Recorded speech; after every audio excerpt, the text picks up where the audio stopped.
Greetings from paradise. It's Ken Coscia here, speaking to you from the beautiful Caribbean island of St. Thomas. My wife Barbara and I are here visiting our son, a little short New Year's jaunt. And today I want to speak with you about flow state and how you can recognize your flow state. First of all, I'm sure you know what I mean. However, just in case, flow state has been identified, psychologically speaking, as that feeling, that experience where it seems like the universe has got your back. Some like to call it good luck. Some would call it intuition, creative inspiration, that place where innovative ideas, breakthrough insights come from. Frankly, in my opinion, experience, I've been doing this work for nearly 45 years. I've worked with hundreds of thousands of people. It is my joy to travel around the world for the Silva Method organization, specializing in helping people awaken and develop their intuitive faculty to solve problems, to create solutions, to build your business, to improve your relationships. So when it comes to flow state, it's really my favorite topic because you experience it when you least expect it, and yet there are discernible feelings, sensations, thoughts, maybe visual patterns that help you to determine when you're in flow and when you're not. So when you have that experience that it seems like the universe has got your back, when you seem like you're just making more and more the right decisions, I remind you with respect, it has nothing to do with being perfect. No one's perfect, or being 100%. But you can improve the odds.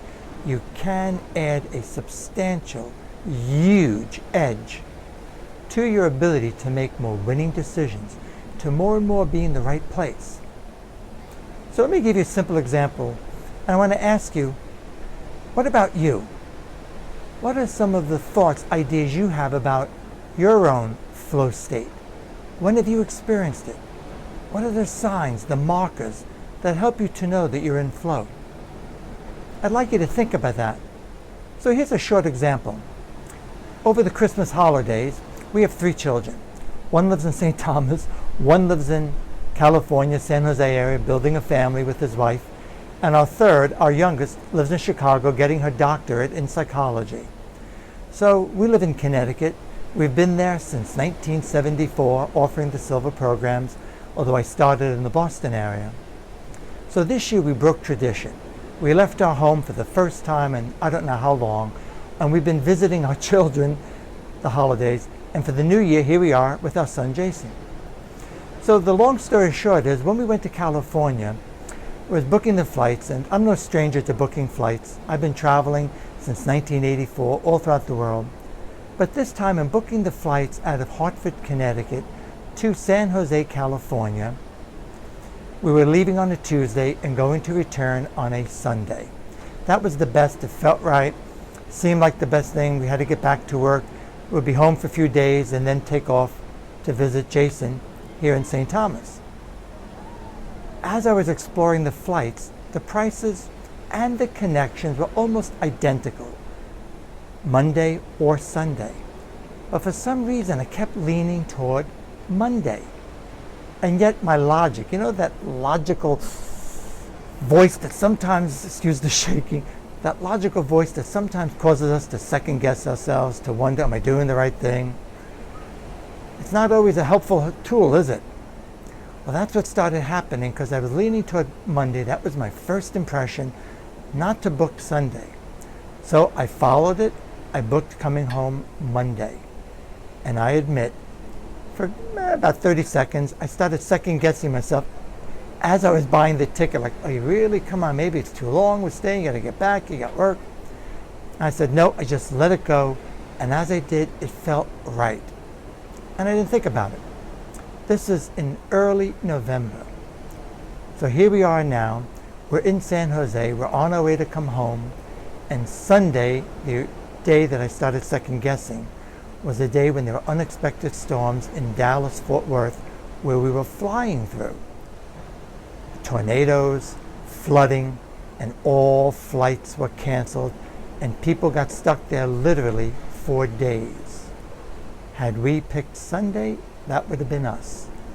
But instead, we got in Monday, only with an hour delay. It was perfect. And on top of that, just as we landed, we waited for our bags, we got into our car, we drove home, and we had a little bit of a drive. As soon as we opened our garage door and pulled in, it started hailing and sleeting, and we were getting a winter storm. Now that to me is timing, flow state. When it seems like the universe has got your back, your timing is right. And I don't say it to brag. I say it to ask you, what about you? Come on, I'm sure you've had experiences like that yourself. I cannot even remember. Since I took Silva in 1971, since I first realized I was intuitive and could develop it, that's been pretty much my life. Many people who know me think I'm just very lucky. So usually when you're in flow, you feel good. You make a decision and you feel like you've released some pressure. You feel good. You feel like it's okay. That's one of the determining factors. So I urge you, start paying attention to those signals. Start paying attention to the feeling in your heart or in your gut or in your head, or it's a visual pattern. Whatever it is, pay attention to it. Note it. Journal it.